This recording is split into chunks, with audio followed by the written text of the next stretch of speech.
رمضان المبارک کا مہینہ ہمدردی اور غمخواری کا مہینہ ہے۔ یہ مہینہ غرباء اور فقراء کے ساتھ خیر خواہی اور مواسات کا مہینہ ہے، اور اللہ تبارک و تعالی نے انسانی معاشرے کے غریب طبقات کے ساتھ ہمدردی اور خیر خواہی کا ایک بہترین نظام قائم فرمایا ہے، جسے اسلام کا نظام زکوٰۃ کہا جاتا ہے۔ اسلام کے اندر جو یہ زکوٰۃ کا نظام ہے، اس کے بہت سے فوائد ہیں۔ یہ جہاں انسان کی روحانی ترقی کا ضامن ہے، اسپریچول ڈیولپمنٹ کا یہ سبب ہے، وہی زکوٰۃ کے ذریعے سے کمیونٹی کی بھی ڈیولپمنٹ ہوتی ہے، معاشرے کی بھی ترقی ہوتی ہے۔ ہم زکوٰۃ کے ذریعے ہمارے معاشرے میں جو حضرات غربت کی زندگی گزار رہے ہیں، فقر و فاقہ کی زندگی گزار رہے ہیں، ہم ان کی زندگی کو کچھ بہتر بنا سکتے ہیں۔ ہم غریبوں سے ان کی تکلیفوں کو زکوٰۃ کے ذریعے سے کچھ کم کر سکتے ہیں۔ اسلام کے نظام زکوٰۃ کے ذریعے سے غریبوں کی جو تکلیفیں ہیں اور ان کے جو مسائل ہیں، ان مسائل کو کم سے کم کیا جا سکتا ہے۔ اسی طرح سے انسانی معاشرے کی ترقی اور انسانی معاشرے کی اصلاح اس نظام زکوٰۃ کے ذریعے سے اس طرح ہو سکتی ہے کہ جب ہم اپنے بچوں کی، غریب بچوں کی اس نظام کے ذریعے سے صحیح کفالت کریں گے تو ان کو بہت سے جرائم سے روکا جا سکتا ہے، ان کو نشے کے عادی بننے سے روکا جا سکتا ہے، ان کو چوری وغیرہ کے جرائم سے باز رکھا جا سکتا ہے، اور اسی طرح سے دیگر جو جرائم ہیں ان سے بھی انہیں دور رکھا جا سکتا ہے، جب اس نظام کے ذریعے سے ان کی صحیح کفالت ہو۔ اسی طرح سے اس نظام کے ذریعے سے، نظام زکوٰۃ کے ذریعے سے ہم اپنی بہت ساری بچیوں کو مرتد ہونے سے بچا سکتے ہیں۔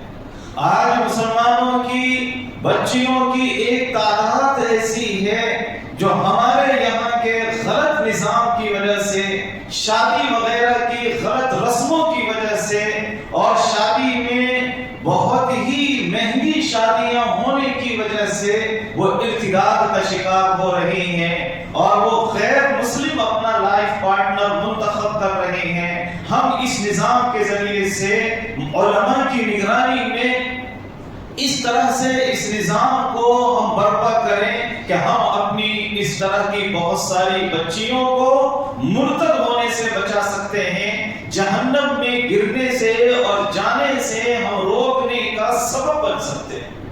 ہمارے معاشرے میں غریب بچوں کی تعلیم کا کوئی منظم انتظام نہیں ہے۔ ہم اس نظام زکوٰۃ کے ذریعے سے اپنے غریب بچوں کو، غریب طبقات کے بچوں کو اچھی ایجوکیشن دے سکتے ہیں، اچھی تعلیم دے سکتے ہیں، اور اس طرح سے ان کو ایک اچھا انسان بنا سکتے ہیں جو ملت کے لیے بھی مفید ہو اور قوم اور ملک کے لیے بھی کارآمد ہو۔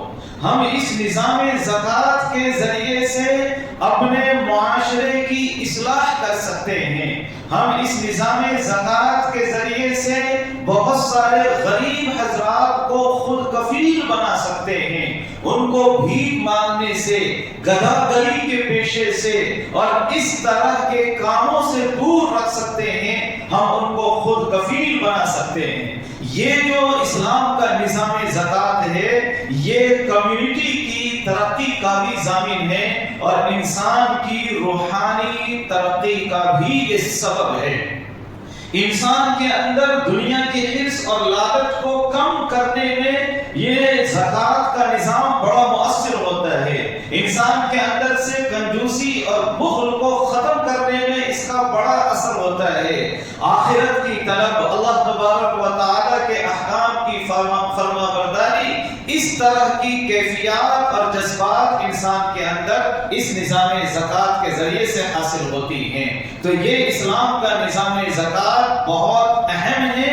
انسان کی شخصی ترقی، روحانی ترقی اور اسی طرح سے انسانی معاشرے کی ترقی کا بھی ضامن ہے. اسی لیے قرآن کریم میں اللہ تبارک و تعالی نے متعدد جگہ، ایک دو نہیں بلکہ تقریباً 32 ٹائمز، 32 مقامات پر اللہ تبارک و تعالی نے زکوٰۃ کا حکم دیا ہے. اور بہت ساری جگہ نماز کے ساتھ زکوٰۃ کی تاکید فرمائی ہے.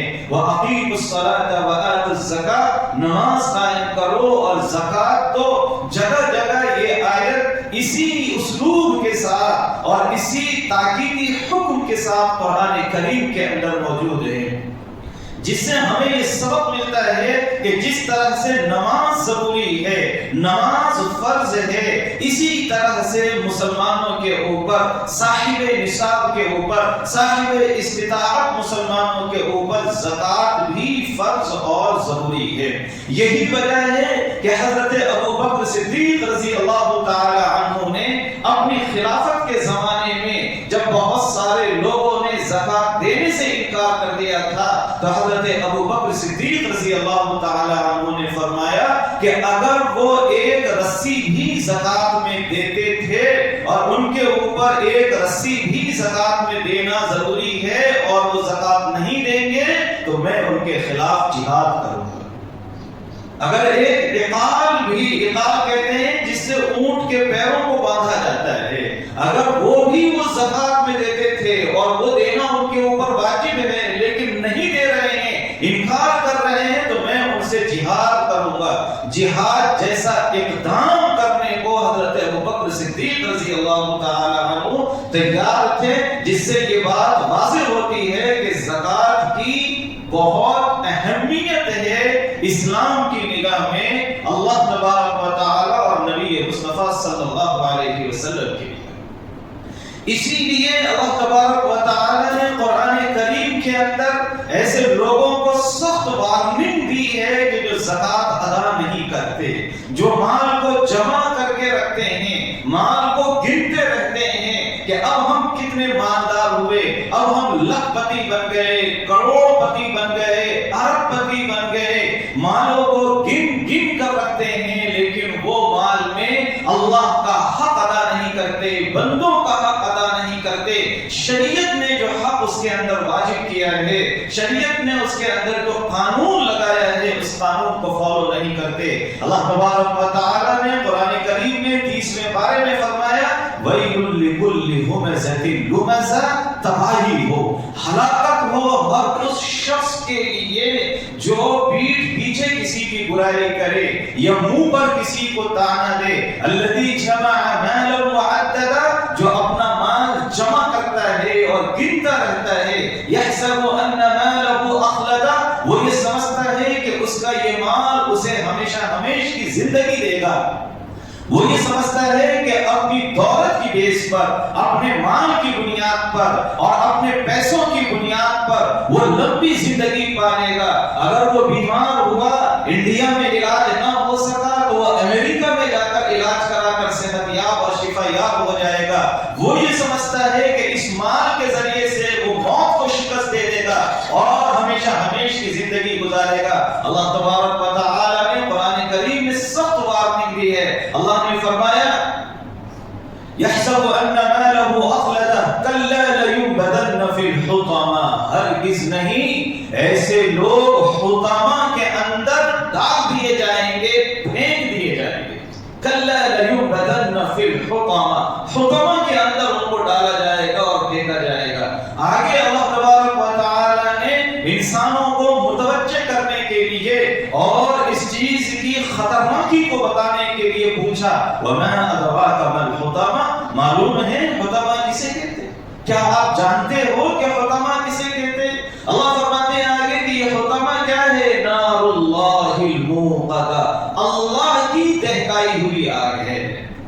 انسان کی دہکائی ہوئی آگ نہیں ہے، انسان کی جلائی ہوئی آگ نہیں ہے، اللہ کی جلائی ہوئی، اللہ کی دہکائی ہوئی آگ ہے۔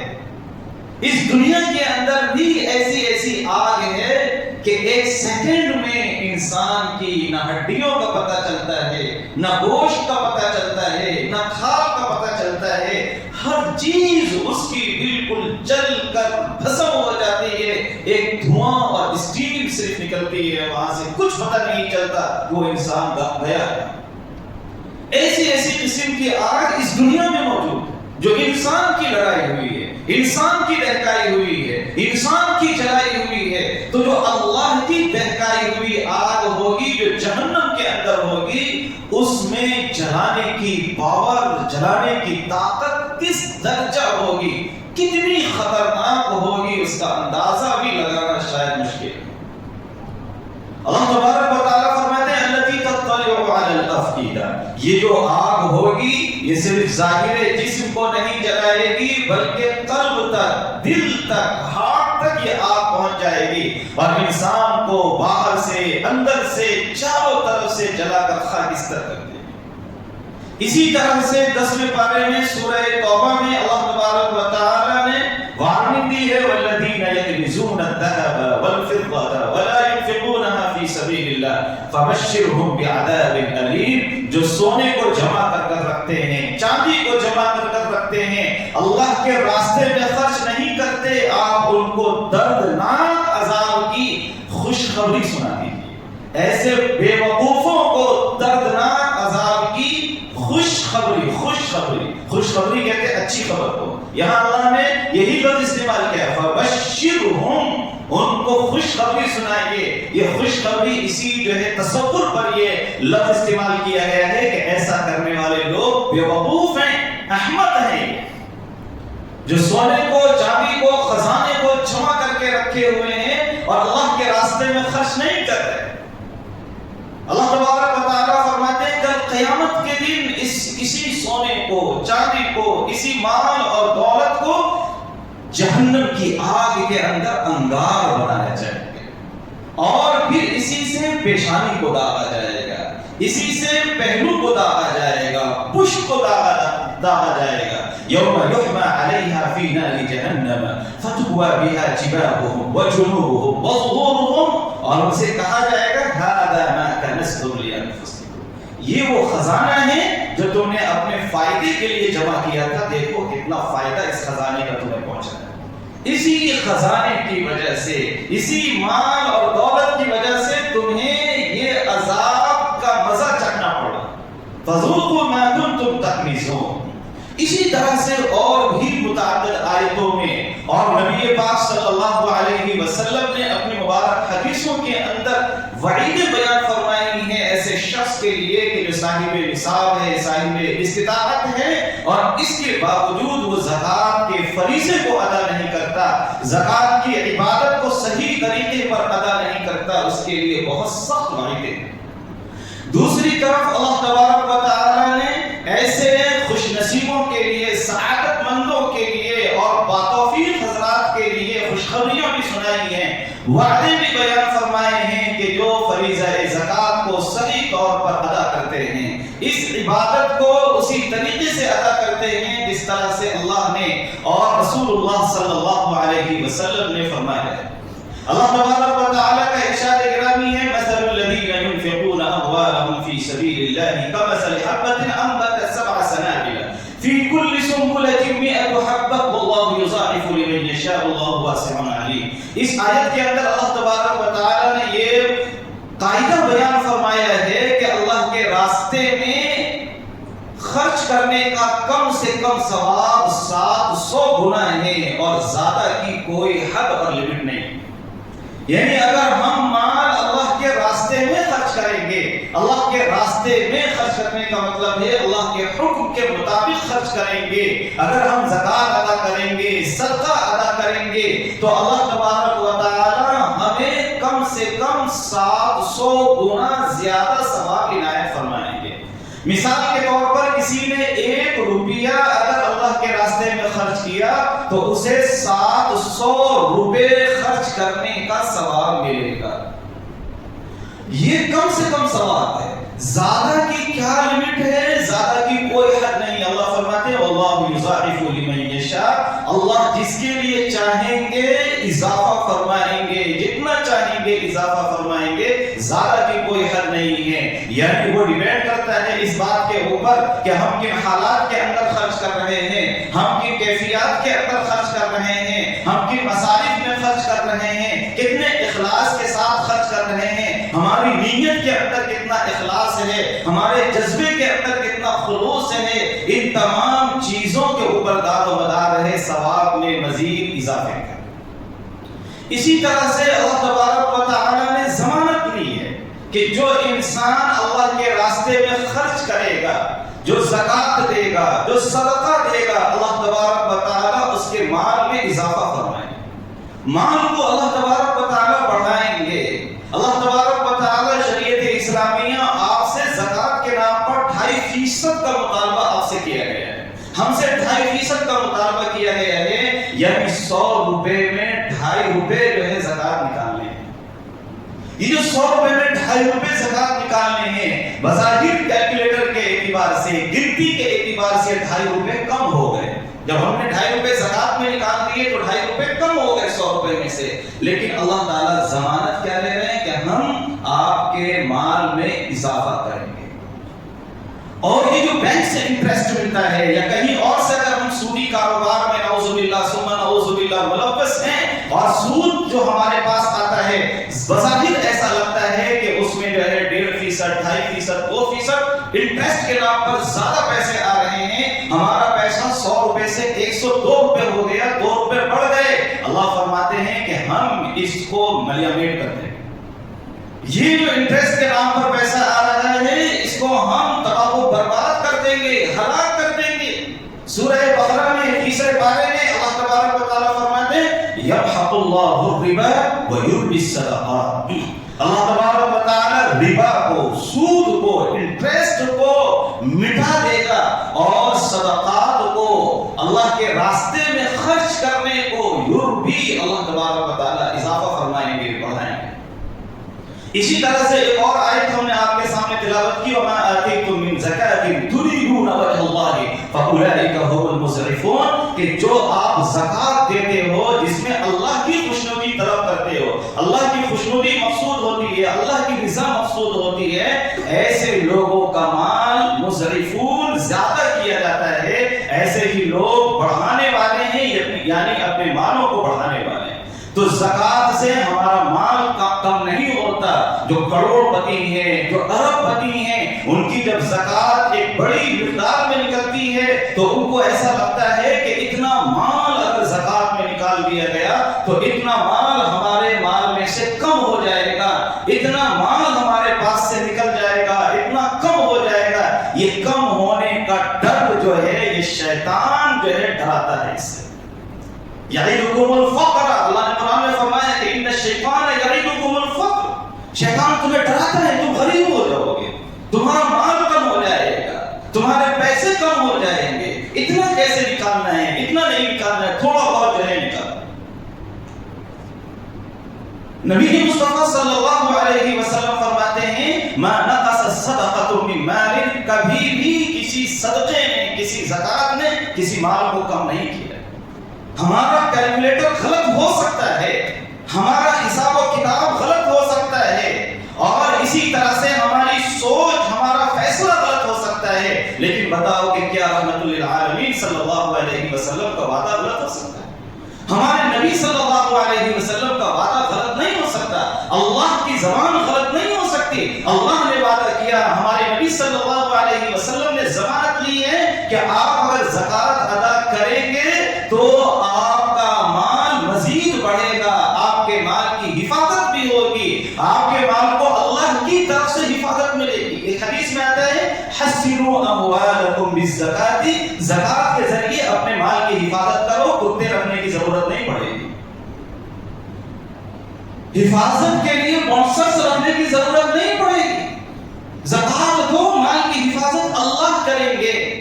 حضرت مرزا مظہر جانے جانا کا واقعہ جو ہے پہلے بیان کیا گیا تھا کہ وہ اپنے گھر پڑھانے کے لیے جا رہے تھے، راستے میں ان کے جیب سے اشرفی گر گئی. اس زمانے میں اشرفی چلتی تھی، اشرفی کہتے سونے کے سکے کو.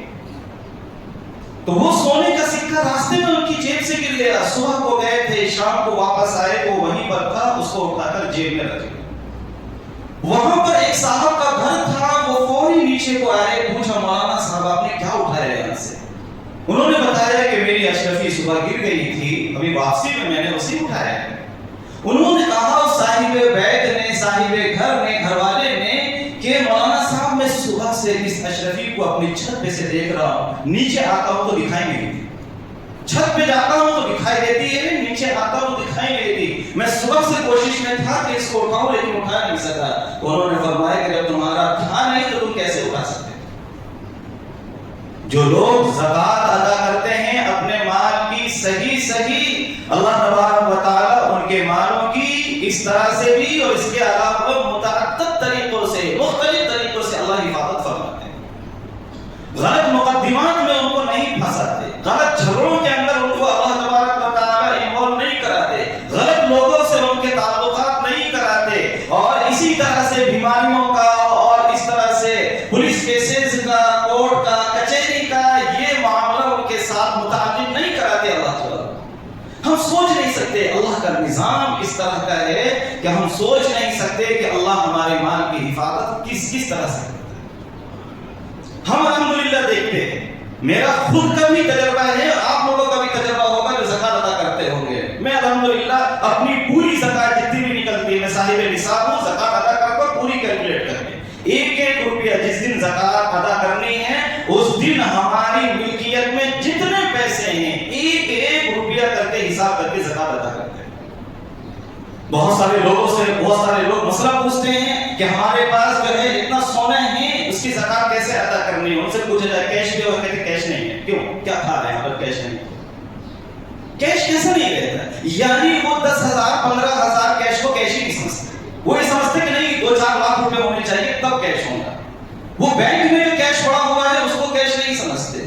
اور وہ جو کرایہ جو آنے والا ہے، مہینہ ہو چکا ہے، اس کو کیش نہیں سمجھتے. ایک روپیہ جو اس دن ہماری ملکیت میں ہے، ہر پیسے کا اور ہر مال کی زکات ہمیں ادا کرنی ہے. اللہ تبارک و تعالی اس سے ہمارے مال میں اضافہ فرمائیں گے. ایک حدیث میں آتا ہے کہ جب بندہ صدقہ کرتا ہے، زکات دیتا ہے تو یہ اللہ کی شیئر مارکیٹ میں انویسٹمنٹ کرتا ہے.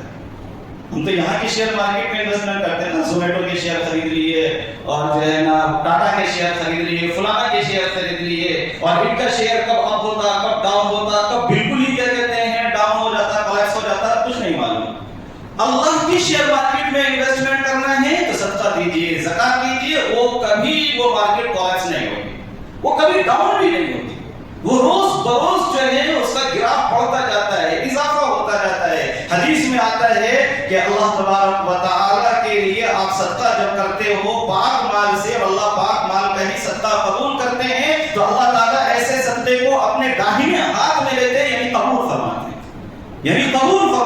اور پھر اللہ تبارک و تعالیٰ اس صدقے کی ایسی پرورش فرماتے ہیں جیسے تم اپنے گھوڑے کے بچے کی پرورش کرتے ہو. یہ عربوں کو سمجھایا جا رہا ہے، وہاں گھوڑے اور اونٹ پالنے کا رواج تھا. تو جیسے تم گھوڑے کے بچے کی پرورش کر کے اس کو مکمل بڑا کرتے ہو، اسی طرح سے اللہ تمہارے صدقے کی پرورش کرتا ہے، یہاں تک کہ وہ صدقہ پہاڑ کے برابر ہو جاتا ہے.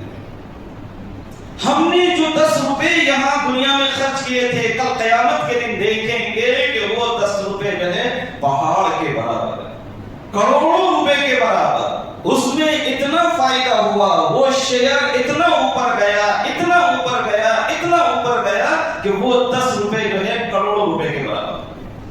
لہذا اللہ کے راستے میں خرچ کرنا، زکات ادا کرنا، اس کا کوئی نقصان نہیں ہے، بلکہ اس کے بہت سارے فوائد ہیں، اور زکات ادا نہ کرنے کے بہت سارے نقصانات ہیں. نبی مصطفیٰ صلی اللہ علیہ وسلم نے حدیث میں بیان فرمایا کہ زکات کا تھوڑا بھی مال کسی مال میں بچ جائے تو وہ اس مال کی تباہی کے لیے، ہلاکت کے لیے کافی ہے. اس حدیث سے یہ معلوم ہوتا ہے کہ ہمیں زکات پوری کیلکولیٹ کر کے دینی چاہیے، پوری مکمل. یہ نہیں کہ بس رینڈملی ہم زکات دیتے رہے، اندازے سے جو ہے نکالتے رہے، اور بہت سارے لوگ کہتے ہیں کہ زیادہ نکل جائے گی تو کیا حرج ہے، کوئی حرج نہیں ہے، زیادہ نکل جائے، اللہ کرے زیادہ نکلے، لیکن اگر کم نکلی زکات اندازے سے دینے کی وجہ سے تو یہ ہمارے لیے خطرناک، لہذا اس بات کا ہمیں مکلف ہونا ہے، پابند ہونا ہے، اس پر عمل کرنا ہے کہ اپنے پورے مال کو ہم جو ہے حساب لگائیں کہ کتنا مال ہمارے پاس۔ دیکھیے سونے میں بھی زکات واجب ہے، چاندی میں بھی زکات واجب ہے، ہمارے پاس جو کیش ہے، اور اسی طرح سے بینک میں اگر ہمارا کیش ہے تو اس میں بھی زکات واجب ہے، کسی پارٹی کے پاس ہمارا کیش ہے وہاں سے آنے کا ہے اس میں بھی زکات واجب ہے، کسی کو ہم نے ہاتھ بدل کے طور پر قرض دیا ہے اور وہ قرض آنے کی امید ہے تو اس میں بھی زکات ہے۔ ان تمام چیزوں کے اندر ایک ایک روپے کے اندر زکات ہے۔ البتہ اگر ہم مقروض ہیں، ہمارے اوپر کسی کا قرضہ ہے تو اتنا قرضہ مائنس کر کے باقی جو مال بچتا ہے اس کی زکات ادا کریں گے۔ سپوز ہم جو ہے 5 لاکھ کے ٹوٹل مالک ہیں، ہمارے پاس جو مال ہے اس کی مالیت 5 لاکھ روپے ہے، اور 2 لاکھ کے ہم مقروض ہیں، تو اب ہم 5 لاکھ کی زکات نہیں نکالیں گے بلکہ 3 لاکھ کی زکات نکالیں گے، 2 لاکھ کو مائنس کر دیں گے۔ اسی طرح سے زکات کن کو دینی چاہیے؟ غریبوں کو، مسکینوں کو۔ اللہ تبارک و تعالی نے قرآن کریم میں صراحت کے ساتھ بیان فرمایا ہے کہ کن لوگوں کو زکات دینی ہے، انما الصدقات للفقراء والمساکین وغیرہ وغیرہ۔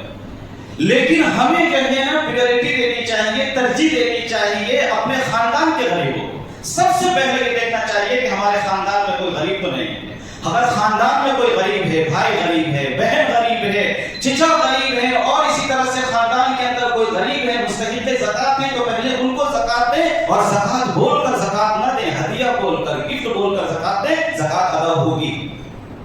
خاندان میں صرف 2 رشتوں کو زکات نہیں دے سکتے، یاد رکھ لیجیے، ایک جن سے ہم پیدا ہوئے ہیں ان کو زکات نہیں دے سکتے، اور جو ہم سے پیدا ہوئے ہیں ان کو زکات نہیں دے سکتے، شوہر بیوی کو زکات نہیں دے سکتا، بیوی شوہر کو زکات نہیں دے سکتی، اس کے علاوہ سب کو زکات دے سکتے ہیں۔ جن سے ہم پیدا ہوئے ہیں ہمارے والدین اور ہمارے والدین کے والدین اوپر تک، جو ہم سے پیدا ہوئے ہیں ہمارے بچے، مرد بچے ہوں یا عورت بچی ہوں، اور پھر ان کے بچے اور بچوں کے بچے نیچے تک، ان کو صرف زکات نہیں دے سکتے، اس کے علاوہ سب کو زکات دے سکتے ہیں۔ اپنی بیٹی کو زکات نہیں دے سکتے لیکن اپنے داماد کو زکات دے سکتے ہیں۔ بیٹی کو زکات نہیں دے سکتے، بیٹی ہم سے پیدا ہوئی ہے، لیکن داماد کو زکات دے سکتے ہیں، داماد ہم سے پیدا نہیں ہوا ہے۔ اپنے بھائی کو زکات دے سکتے ہیں، اپنی بہن کو زکات دے سکتے ہیں۔ بہت سارے لوگ یہ سمجھتے ہیں کہ بھائی بہن کو زکات کیسا دینا۔ حدیث شریف میں آتا ہے کہ الصدقۃ علی المسکین صدقۃ وہی علی ذی الرحم ثنتان صدقۃ وصلۃ۔ مسکین کے اوپر صدقہ کرنا یہ بھی صدقہ ہے، لیکن خاندان کے رشتہ داروں کے اوپر صدقہ کرنا اس میں ڈبل ثواب ہے، صدقے کا بھی ثواب ہے، صلہ رحمی کا بھی ثواب ہے۔ ہمارے پاس جو یہ رواج چل پڑا ہے کہ ہم صدقے میں، زکات میں ساڑیاں تقسیم کرتے ہیں، ایسی ساڑیاں جو وہ غریب بھی پہننے کو تیار نہیں ہے، یہ غلط طریقہ ہے۔ زکات ادا ہوگی یا نہیں ہوگی یہ دوسرا مسئلہ ہے، لیکن یہ طریقہ غلط ہے، اس سے زکات کا جو فائدہ ہے وہ فائدہ جو ہے مرتب نہیں ہو سکتا۔ ہم میں سے آج کل جو ہے ہر شخص جو ہے تقریباً لوگ یہ چاہتے ہیں کہ زکات میں ہم راشن تقسیم کریں، اس لیے کہ راشن لینے کے لیے زیادہ لوگ آئیں گے، ذرا دل کو سکون ملے گا، ہمارے گھر کے باہر ذرا بھیڑ کھڑی ہوگی، بہت سارے تو ویڈیو بنانے لگتے ہیں، تصویریں لینے لگتے ہیں، یہ غلط طریقہ ہے۔ کیا آپ اس غریب کو پیسے دیں گے تو کیا یہاں پر حیدرآباد میں دکانیں موجود نہیں ہیں کہ وہ جا کے راشن خرید سکے؟ وہ جنگل میں رہتا ہے۔ اگر کوئی غریب جنگل میں رہ رہا ہے جہاں کوئی دکان نہیں ہے راشن کی، آپ وہاں راشن پہنچائیے، اس کو آنے میں تکلیف ہوگی، لیکن یہ جو غریب جو ہے حیدرآباد کے اندر رہ رہا ہے، میٹرو سٹی کے اندر رہ رہا ہے، اس کو راشن خریدنے میں کیا تکلیف ہے؟ آپ اگر پیسے دیں گے، اگر مثال کے طور پر سبھی لوگ راشن دینے لگے تو غریب گوشت کہاں سے لائے گا؟ غریب ترکاری کہاں سے لائے گا؟ غریب جو ہے گیس کی بل کہاں سے دے گا؟ دودھ کی بل کہاں سے دے گا؟ غریب جو ہے اسی طرح سے گھر کا رینٹ کہاں سے دے گا؟ 1000 خرچے ہوتے ہیں، وہ کہاں سے دے گا؟ اور اسی طرح سے بہت سارے لوگ جو ہے نا 50-50 روپے 100 روپے بانٹتے ہیں لمبی لائن لگوا کر، اس سے غربت کبھی ختم نہیں ہو سکتی۔ آپ یہ چاہتے ہیں کہ ہر سال یہ لائن ہمارے دروازے پر لگی رہے، آپ یہ چاہتے ہیں کہ یہ آج کے بھکاری کل کے بھی بھکاری بنے رہیں، تو اس سے معاشرے کی ترقی نہیں ہو سکتی۔ ہمیں جو ہے نا زیادہ ایک بڑی مقدار 2-4 غریبوں کو نگاہ میں رکھ کر کے اس سال جو ہے ان 4 غریبوں کو معاشی طور پر خود کفیل کرنا ہے، کوئی سیٹ اپ دینا ہے، ان کو کسی بزنس سے ان کو جوڑنا ہے، کسی تجارت سے ان کو جوڑنا ہے، زراعت سے طرح کی پلاننگ کریں اور ہر سال 2-4 غریبوں کو غربت کی سطح سے اٹھا کر اوپر لائیں تاکہ آئندہ سال وہ بھی زکات دینے والے بنے، زکات لینے والے نہ بنے۔